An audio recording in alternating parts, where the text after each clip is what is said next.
अस्सलाम वालेकुम। MF के नॉलेज फैक्ट्री के तमाम साथियों को खुशामदीद कहते हैं। दोस्तों, इस ज़मीन पर मर्द और औरत के अलावा एक तीसरी जिन्स भी है जिसे आमतौर पर कुसरा, जनाना, हिजड़ा और ख्वाजा सिरा के नाम से जाना जाता है। आपने उन्हें अक्सर शादी ब्याह, मेलों ठेलों में नाचते गाते देखा होगा। ये बात शहरों में ट्रैफिक सिग्नल पर भीख मांगते हुए भी नजर आते हैं। दोस्तों, सिवाय ख्वाजा सिरा के इनको दिए गए नामों में हकारत की आमेजिश नजर आती है। मुगलिया दौर में उनकी बहुत इज्जत की जाती थी, मगर लेकिन वक्त के साथ साथ ये गली गली नाचने वाली और हकारत का मुजस्मा बनकर रह गए। सवाल ये है कि ये हिजड़े पैदा कैसे होते हैं?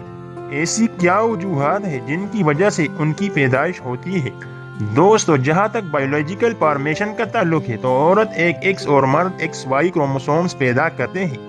जब मर्द का X क्रोमोसोम औरत के X क्रोमोसोम्स के साथ मिल जाए यानी डबल Y बन जाए तो लड़की पैदा होती है, और अगर मर्द का Y क्रोमोसोम औरत के X क्रोमोसोम के साथ मिल जाए तो लड़का पैदा होता है। अगर इस मरहले में कुछ आदम तवाजुन हो जाए तब हिजड़ा पैदा होता है। ये बात जान लेना इंतहाई ज़रूरी है कि न तो हिजड़े कोई अलग मखलूक है और न ही कोई अलग कौम है, वो इंसान ही है।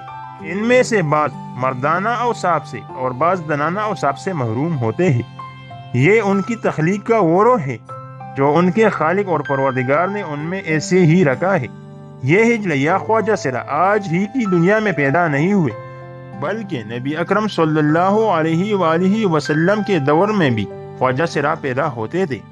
हज़रत अली रज़ियल्लाहु अन्हु, जिनका इल्म हिकमत में कोई सानी नहीं रखता, उनसे दरियाफ्त किया गया कि हिजड़े की विरासत का क्या मसला है, तो आपने फौरन फरमाया, हिजड़े की विरासत का तआयुन उसकी मुशाबहत की बिना पर किया जाएगा। अगर वो मर्द के मुशाबह है तो मर्द का हिस्सा पाएगा, और अगर उसकी जसामत औरत की मुशाबह है तो उसे औरत का हिस्सा मिलेगा। दोस्तों, इस बात से एक चीज़ तो मालूम होती है कि इस्लाम में वालिदैन और दीगर की जायदाद में हिजड़े का हिस्सा मौजूद है, और ये भी मालूम हो गया कि कितना लेकिन अफसोस से है कि हमारे माशरे में इन बेचारे हिजड़ों को कुछ नहीं मिलता, जो कि सरासर नाइंसाफी है और इस्लामी तालीमात की खिलाफ वर्जी भी है। तो दोस्तों, वीडियो पसंद आने की सूरत में लाइक, कमेंट और शेयर ज़रूर कीजिएगा। मिलते हैं अगली वीडियो में। अल्लाह हाफिज़।